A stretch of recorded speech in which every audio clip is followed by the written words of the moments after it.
So, we are in quarantine, and the mayor just announced that. Well, first, let me just tell you guys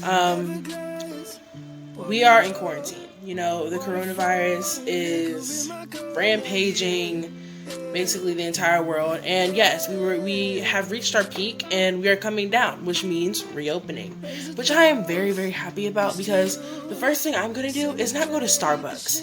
It's not go hang out with my friend. Actually, I probably might hang out with Leah because she's 10 minutes away, and I miss her a lot. You know, she's my best friend. But I'm probably going to do a hike. I really do miss the outdoors, and that's what I'm going to do, because during this time, I really had time to think about, like, oh my gosh, how beautiful is nature and stuff like that. And yes, my backyard has a lot of different foliage. It's pretty great. There's different animals. There's a red robin that comes by, a street cat that comes by. They're both very cute and adorable. But I do miss going outdoors, and I do miss not just that, but experiencing new environments. So I'm definitely going to go hiking. I'm probably going to do a huge thing for the rest of the year. Probably not going to be in the house for a while. Even though I do have the opportunity to leave my house, I'm just scared. Like, I have anxiety, and it worries me. Which brings me to my next point. The anxiety, the mental health problems that I've been having are just ridiculous. I've had a temporary lapse in mental health and just sanity overall, where I was in my bed for 4 days long during spring break. And I mean, that is just not okay, because I was not contacting my boss. I was not talking to anybody. I basically slept. I barely did any work. I think I did about 3 assignments, and they were like, I think I did like maybe 2 assignments or 3 assignments, and they were not that big of a deal. I mean, they were a big deal because, you know, they're important to my grade and everything like that, but it was just very, very, very stressful. And I didn't know how much the quarantine had taken an effect on me. I knew that I was still adjusting to it, but I didn't know that was going to happen to me, and that was just a shock. So I was reading up on it, and it seems like mental health and people with depression, they are taking it extra hard. So it's like coronavirus is kind of like a trigger in a way, because a lot of things that keep people with mental health, you know, okay and stable is the fact that they have the support system that they have, and they're able to take their mind off of a lot of their problems and stuff like that in a healthy way. However, a lot of those healthy ways are now extremely limited, and staying in your house with a bunch of food, television, a stimulus check if you're lucky, you know, you have everything you need to basically be like the best mooch of the year. You know what I mean? So it's very difficult to try to keep a clear head during this time, and it definitely helps you mature. That's what I found. So that brings us to my third point: maturity and growing the hell up. I'm a junior right now in high school, so that means this year in 2020, I will be applying to colleges. I will be trying to do the best I can and be like the most outgoing junior I possibly can be. It's also the time where I'm gonna have like a summer break before I go off to doing internships or something like that, or doing college preparatory things next summer as a senior. Well, after I've already been accepted into college. So it's just going to be very difficult. And also, I was thinking about doing a gap year. And the gap year, I still want to do it, but like, it was very hard for me to come back to that decision. And I keep having to convince myself, like, oh, I don't want to do it, or I do want to do it, and I really don't know what to do now, because there's a huge risk of coronavirus like having a huge spike in anywhere I go, because I won't know where I'm going to go. Excuse me.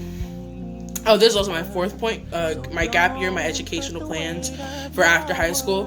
But then a part of me also wants to stay with my friends and stay with them in the same grade, because I know that it's going to be very difficult for me to not be close to them or not be near to them, because coronavirus has made me really scared that I'm not going to see them if something bad happens, because at any time someone can get the virus and they can die. And it's just a very scary thing for me to just like go and leave and not being able to go see them, or I'll miss out on a huge opportunity and let a lot of people down and people who spent their money, because the way Rotary works is you have a gap year and then, yeah.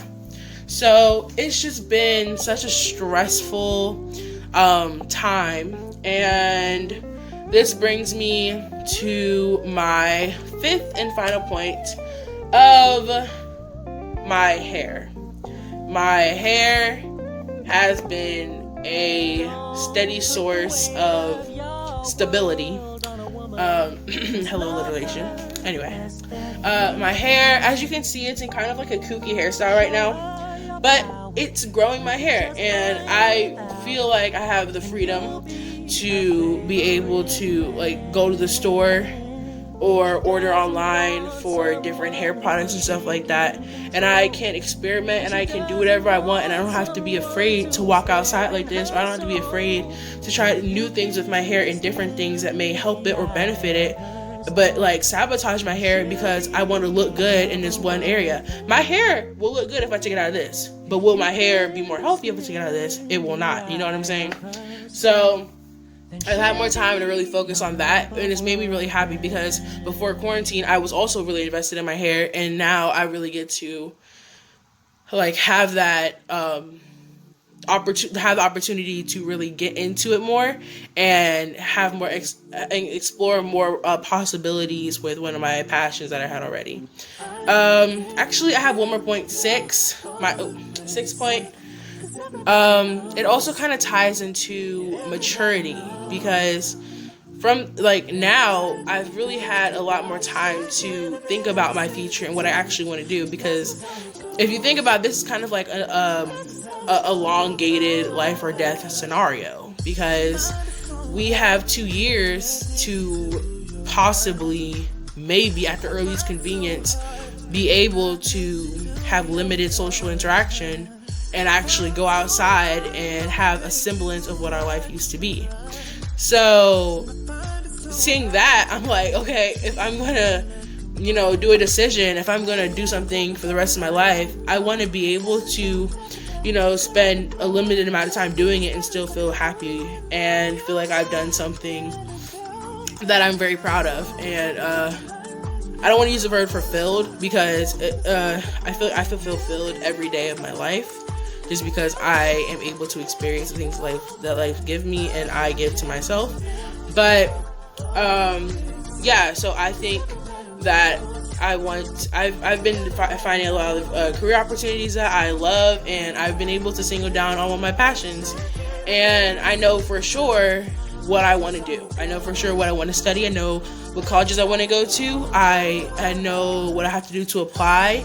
I'm getting more on my P's and Q's about things. I have a better grade in a lot of my classes. I'm dedicating myself more to more important things instead of distracting myself with like going somewhere or doing something. And I think coronavirus, as horrifying and as terrible as it is, I have been able to get my life to a point where I'm actually happy with myself, in a work kind of way, in a place where I haven't been probably since the beginning of the school year. And actually I'm probably better than that, because I'm really able to be the kind of person that I want to be, and or at least on the path to be that way. And the path that I was going on before, it wasn't as productive, and yes, I would be, still doing things, but I wasn't really doing the best I could do. And now I actually have the time to really do the best I can do, and focus on myself more, and focus on the people around me without having to be selfish to achieve things. I can be conscious and achieve more. So yes. On that note, this has been Amora, and I am signing off, and thank you for watching. Hi lovelies, it's Amora here from More in the House, and I am going to talk about quarantine and the effect that it's had on me, my mental health, my family, my hair, everything involved, my friends, obviously, because they miss me. And we're just gonna get right into the video. Okay.